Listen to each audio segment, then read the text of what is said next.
Welcome to the debate. Today we are analyzing a profound shift in global security, which is the future of global deterrence in the age of artificial intelligence.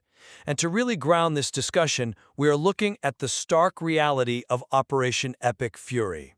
Right. The United States and Israeli assault on Iranian targets. Exactly. The recent massive, heavily tech-driven assault on Iranian military and nuclear targets. Because this wasn't just another military operation. It featured nearly 900 strikes in just 12 hours. We saw the deployment of fully autonomous drone swarms and AI-driven target identification systems operating at a scale that we have simply never seen before. Mm-hmm. It was unprecedented. It really was, and it brings us to the central question we must answer today. Does the deep integration of AI into military architectures and autonomous systems fundamentally undermine strategic deterrent stability, or does it enhance strategic advantage in a way that creates a new, albeit different, form of stability? Now, my position is that AI's extreme compression of time and its inherent unpredictability fundamentally and inherently destabilize traditional deterrence. My position is that AI's unparalleled analytical precision and its radically enhanced defensive capabilities do not destroy deterrence. Rather, they redefine it and, I'd argue, significantly strengthen it for a new era of warfare. To really understand the stakes here, I think we have to look at why introducing artificial intelligence inherently destabilizes the foundational pillars of traditional deterrence. For decades, deterrence has relied on time. It relies on the careful signaling of intentions, deliberate pauses for diplomatic back channels, and, having the sheer clock time to accurately assess an adversary's moves. Yeah, the classic Cold War model. Exactly. But we are now entering an era of what military theorists call hyperwar. This is a paradigm where decision timelines are compressed so drastically that it effectively removes human judgment from the loop entirely. If we look at the Asia-Pacific Leadership Network brief, specifically the work by Dr. Manpreet Sethi, we can see exactly how AI creates immediate catastrophic vulnerabilities. Sethi points specifically to nuclear command, control, and communications, the NC3 systems. The nervous system of the deterrent. Right, the early warning radars, the satellites, the communication relays to the silos. When you introduce AI into that mix, you introduce the terrifying potential for machine speed spoofing or instantaneous cyber infiltration. But even more critically than that, AI threatens second strike survivability. If a nation believes its hidden assets, like nuclear submarines in the deep ocean or mobile missile launchers up in the mountains, can be instantly located by AI-driven intelligence and destroyed at machine speed, that nation is forced into a highly dangerous use 'em or lose 'em posture. The entire logic of mutually assured destruction collapses when your survival requires preemptive action just to beat the algorithm. I hear that, but I submit that viewing AI purely through the lens of speed and concluding that it just destroys deterrence is a fundamentally flawed premise. AI does not destroy deterrence. It forces its necessary evolution. If we rely on the framework provided by the Joint Air Power Competence Center, the JAPCC, we have to shift our focus here. The emphasis must be on how AI vastly improves decision quality and orientation rather than just assuming it merely accelerates the trigger finger. But speed changes the quality of the decision. Not necessarily in the way you mean. Operation Epic Fury proved precisely this point. It demonstrated that AI-driven conventional superiority can decisively neutralize imminent threats and establish a fierce conventional deterrence without ever crossing the nuclear threshold. And we aren't just guessing here. Furthermore, empirical war game data proves that frontier AI models are not just rapid calculators, blindly firing off missiles. They are capable of highly sophisticated strategic reasoning. Far from removing the human element to blindly accelerate war, AI can actually provide the precise analytical clarity that commanders desperately need to manage, contain, and de-escalate modern multi-domain conflicts. Well, I think we have to look closely at the sheer tempo of Operation Epic Fury. Because when you do, the reality of hyperwar becomes undeniable. We are talking about nearly 900 strikes executed in 12 hours across multiple domains. That isn't just a fast military operation. That is a density of warfare that validates the concept that algorithmic speed is already outpacing human deliberation. I'm not convinced by that line of reasoning because when autonomous systems operate at that velocity, the human is entirely sidelined. Sidelined is a strong word. But look at the $35,000 Lucas drones deployed by Task Force Scorpion Strike. These are cheap, they're lethal, and they operate entirely on fire, forget, and find principles. They operate at machine speed. They accelerate the crisis faster than human operators in a command center can meaningfully intervene. And that speed is the whole point. When a swarm of loitering munitions operates faster than a human commander can verify a target, the human is no longer in the loop. They are simply watching the loop execute on a monitor. In a high-stakes strategic environment between nuclear-armed states, that kind of unconstrained velocity removes the vital, agonizing pauses that have historically prevented conflicts from spiraling into total war. I come at it from a different way. The JAPC research argues very persuasively that conceptualizing AI merely as a mechanism to speed up the OODA loop is not only a limiting framework, it is an actively dangerous one. We have to remember where the OODA loop, observe, orient, decide, and act, actually comes from. It was designed by John Boyd to explain single-pilot fighter dogfights in the Korean War. Right. So scaling a fighter pilot's cognitive process to multi-domain global strategic operations and assuming AI just makes that dogfight spin faster, that is a category error. The real substantive value of artificial intelligence is in the orientation phase. It improves the quality of the decision. Look at how AI was actually utilized on the ground and in the air during Epic Fury. U.S. Central Command used Anthropic's Claude, operating through the Palantir defense platform. They didn't use it to blindly fire weapons faster. They used it to synthesize massive, incomprehensible amounts of intelligence telemetry and run complex what-if simulations in real time.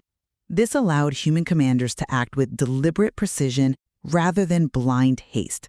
AI took the overwhelming fog of war, which normally causes human panic and escalation, and rendered it transparent enough for commanders to make high-quality, targeted decisions that actually contained the conflict. I see why you think that, but let me give you a different perspective on how these specific models process that fog of war.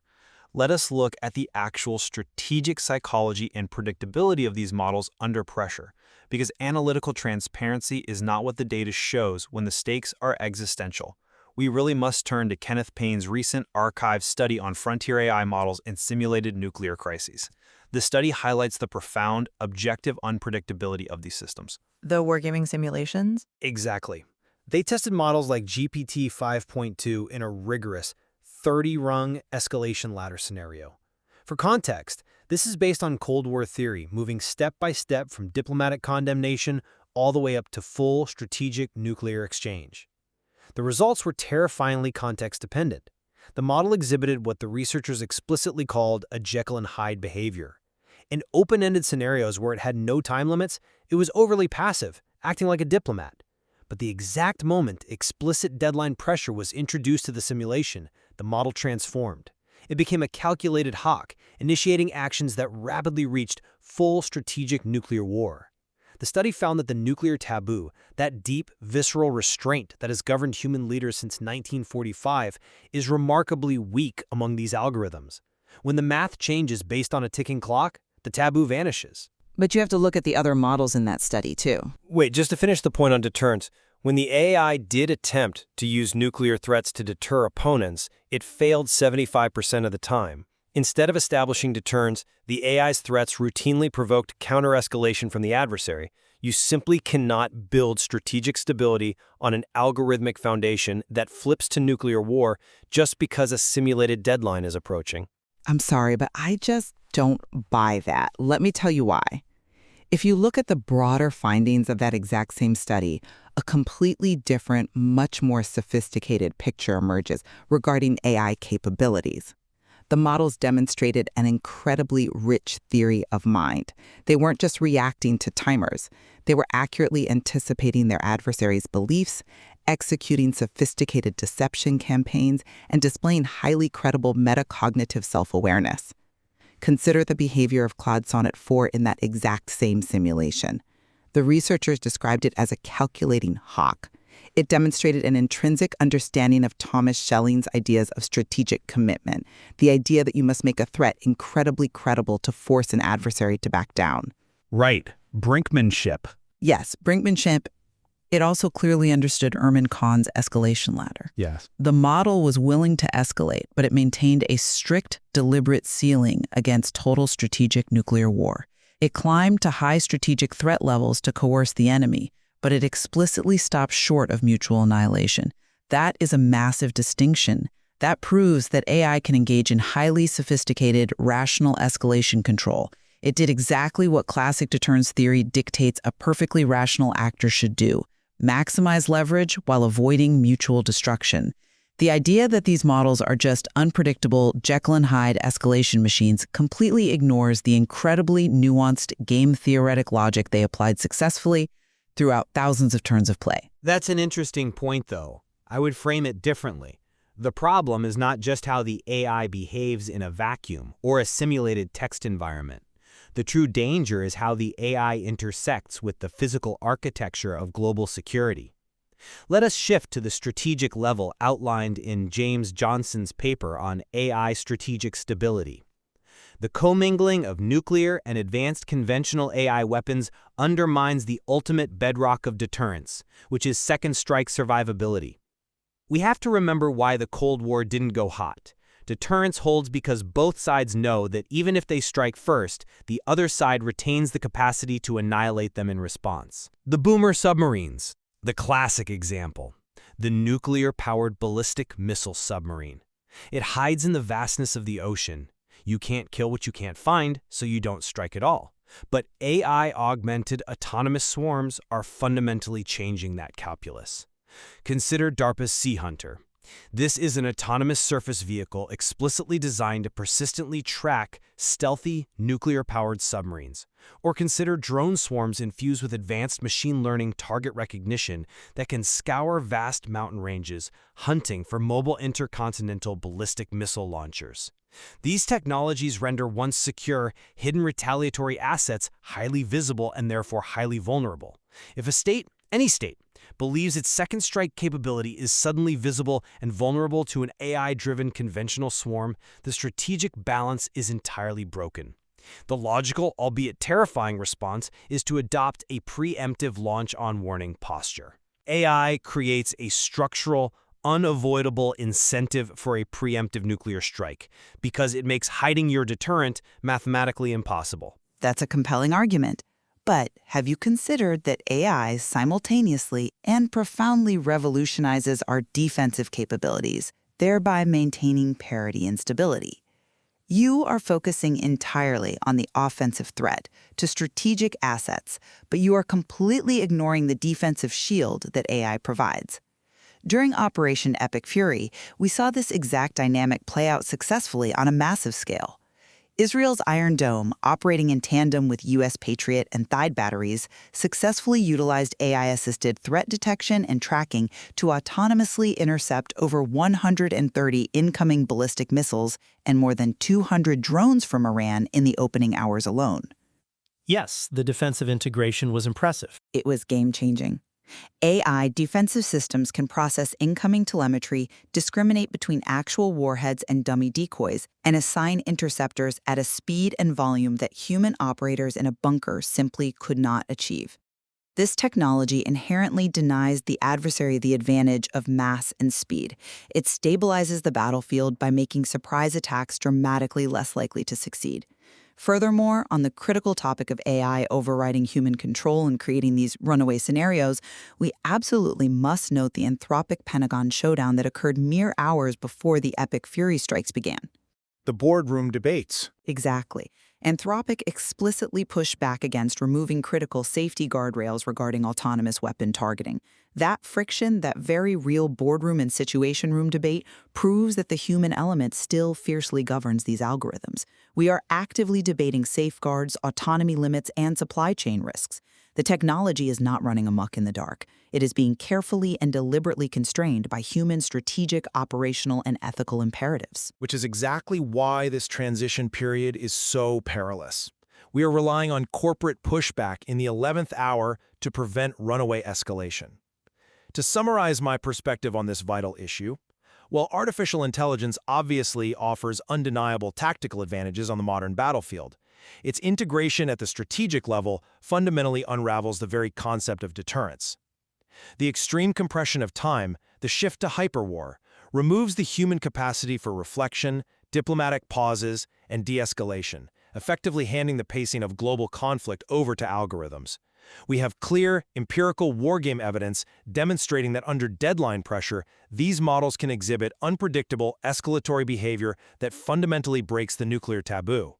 And most critically, the physical deployment of autonomous AI sensor swarms poses an existential threat to second strike survivability. When retaliatory forces like submarines and mobile launchers can no longer hide from machine learning sensors, the foundational logic of deterrence is completely replaced by the volatile, structural incentive to strike first. This new era of AI integration is therefore profoundly unstable. And to summarize my position, framing artificial intelligence merely as a catalyst for hyperwar and accidental escalation completely ignores its proven capacity to provide unparalleled analytical clarity and precise conventional deterrence. As we clearly saw in the execution of Operation Epic Fury, AI allows human commanders to synthesize unimaginable amounts of intelligence and defensively neutralize massive incoming strikes without ever needing to cross the nuclear threshold. Furthermore, dismissing AI based on the fear of runaway escalation ignores the highly sophisticated, rational, strategic reasoning demonstrated by frontier models and rigorous simulations. They understand escalation ladders, and they understand restraint. AI is not blindly accelerating conflict into the abyss. It is providing the necessary cognitive tools to understand, manage, and defend against incredibly complex modern threats, thereby redefining and stabilizing deterrence for the 21st century. Would clearly have areas of continued substantive disagreement today. Specifically, we remain divided on the core question of whether the sheer speed of machine decision-making inherently leads to uncontrollable escalation spirals, or if it provides the essential processing power necessary to actually manage those spirals. Indeed, we do. However, we certainly share a profound point of convergence. The integration of artificial intelligence into global military strategy is now an irreversible reality.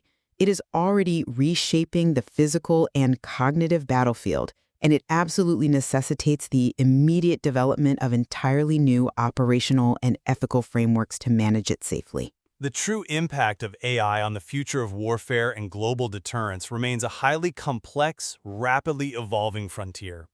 There is much more to explore in the source material, and we leave it to the listener to form their own conclusion.